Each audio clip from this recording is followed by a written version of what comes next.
Hello everyone, welcome to another Writer's Mind. I'm Sipa Bailos, your host. I want to apologize last week for not having a podcast up. This was a really busy time, so I had a lot to take care of. There's one thing it's been biggest thing in a lot of authors' minds. It's like we have publishing, we have writing, but then there's always a question of money. How do we make money? What do we do to make money? Pretty much every author will tell you that we're not in this for the money. We're here because we love telling our stories. We love sharing our experiences, and we want to make a living out of it. I mean, obviously we'd like to do that. We're not allergic to money. We like money, but as with the market itself, it's very difficult. In about 2000, I think it was, Stephen King wrote a book on writing, and for me, that's like the writing Bible. If you want to be a writer, you should read it. That's just my opinion. Everyone has their personal taste. But he pointed out there that how only 5% of authors made enough to support themselves and their families at that time. And that number, in my opinion, has gone down significantly. Why? Well, a few years back, a friend of mine was writing an article for her blog on how many books being published and how to write, how to market and everything. And she found around 2010, before the self-publishing boom, there was maybe 2,500 books in publication. They're actually actively published. There are more out there, but they're already, previously done and they're being sold secondhand, stuff like that. So it's really the ones that were currently being published are 2,500. And this was maybe 2018, 2019 when she's doing this. And she was on Amazon and she's just looking at numbers. And, she marked down the numbers they were, waited 5 minutes. She hit refresh. And at 5 minutes, it increased 1,500 amount of books that were published. She went another 1,500. It was almost a consistent marker for every 5 minutes. She did it for a little bit, and she was shocked. She did it for a little bit, watched numbers, and it would stay pretty consistent. And she was shocked. And that's self-publishing, because now there aren't any gatekeepers. I mean, there's some people that try to be. I'm not a gatekeeper. I don't like gatekeepers personally. Um, it's like everyone has their different tastes and different ideas, and writing is not about limiting those. Not to me anyway. Um, so without those gatekeepers, where you have to get published, you only do it a certain way.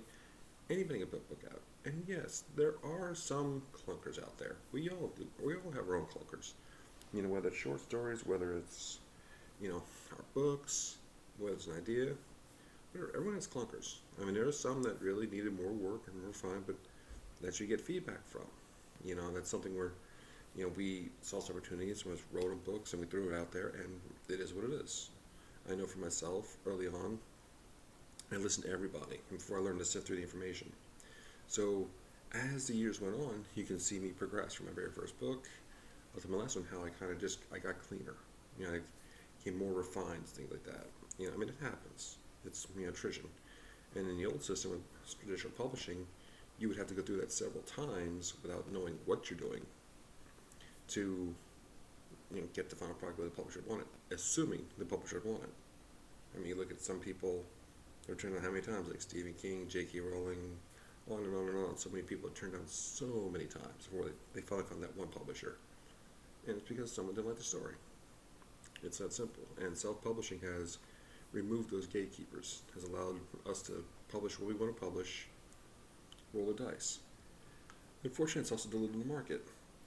And honestly, just on my own observations, I would probably say it's less than 1% of published authors make enough to support their friends to support themselves and their family. So, how do we make money? Well, it's something I'm still trying to figure out myself. Just getting back into this, so it's like after a few years out. But one thing I did notice early on, and this is more true now, is we write our books, we write our stories, get out there. But to make a living, we should also look at how writing stories that can be made into series, into movies, with all the streaming platforms out there, everything else. I mean, it's like in the indie filmmakers, we can we can get our works made. We can get it made into miniseries, miniseries on YouTube or whatever, like so 5-minute clips. We can get them made into fan films. We can get them made into animatics, like my one was. Based on my own book, my slasher book. Like all different ways. We can do our own audiobooks. But it seems like series and movies are where it's at. And of course, if you can get with someone that's has a publishing company or knows a business, obviously it gives you an inside track because they can help navigate it. They can help bring attention to it. And that's what we need. That's the biggest thing is attention because we have so many people sharing our books. Like I said, we go on social media, we promote each other, we support each other for the most part. I mean, you always have a few that don't. But, we pretty much always support each other. I mean, some great people in the right community and some awesome people. I mean, they're awesome. They're phenomenal. Can't say enough good about them. It's like support each other, but, to make that money. I mean, even look at Stephen King. He had his big paydays for his early books and everything, but his movies are where, at least to me, it seems like that's where he really took off. That's where he became mainstream, where everybody heard of him. Like Pet Sematary, Carrie, Salem's Lot. They're on TV. They're everywhere, and everyone heard about all of a sudden. Drew more attention to his books. It's a great marketing aspect as well. So that's one thing that we should probably keep in mind if we want to. Again, some of us don't want that, but fine. But when we write our books, like we write it for us, we tell the stories we want to tell, that we want to see in print, and hopefully we find our readers. But also keep in mind that maybe if we want to, we can also keep it where we can actually have it, where we can change it or alter it into being a series, or being a movie or a series of movies. Any different things like that. Even comic books, you name it, we can. It's one thing we can't just limit ourselves to just one thing if we want to make a living. And we got to reach out. We got to branch out. I'm currently checking a few different things. Myself, just out of curiosity, see how it works. But we can't be afraid of it. It's just like AI.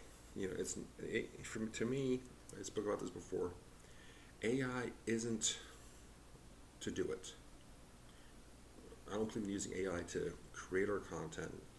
No, it comes from the heart. It comes from the soul. We write it. It's a tool. It's like Grammarly, Scrivener, anything else like that. Any self-editing ones, any ones to help you write, flag, passive voice of words. It's a tool. Like I say, if you're stuck in a story idea, maybe put it in engine, see what it comes up with. I mean, I've read some really bad stuff on those things. It's like I don't know how people can write whole books with them. I really don't. That's just me. But it's a tool, and we have to be willing to embrace these, to use them to help us refine our abilities. So there's a difference between using them and abusing them. And abusing them is when they're doing all the work for us, or most of the work for us. So that's where I draw the line. Like, no, they don't do the work for us. They help us. But again, to each their own. But we have to look at all the aspects, all the different things we can do, the different, ways we can go about it. And, we have to grow. I mean, writing is about growing. We have fun. We get to play as adults. We get to play make-believe. And we grow. We tell our stories. We get them out there because we want people to read them. We want people to enjoy them. And if it's a way to do that and it helps everyone out, great. But again, it's to each of us its own. That's the biggest thing that I've spoken about since the very beginning, since I became a writer, is we all have our voice. We all have our belief. And we need to find what works for us. Not all are going to fit in the cookie. That's why I don't like gatekeepers. Because I've seen small publishers do where you have to fit perfectly in their little box. If you don't, you're not good enough. I've known people actually say that. You're not good enough. Why? They don't like your story. They don't like your style. So you're not good enough. And for me, that's crap.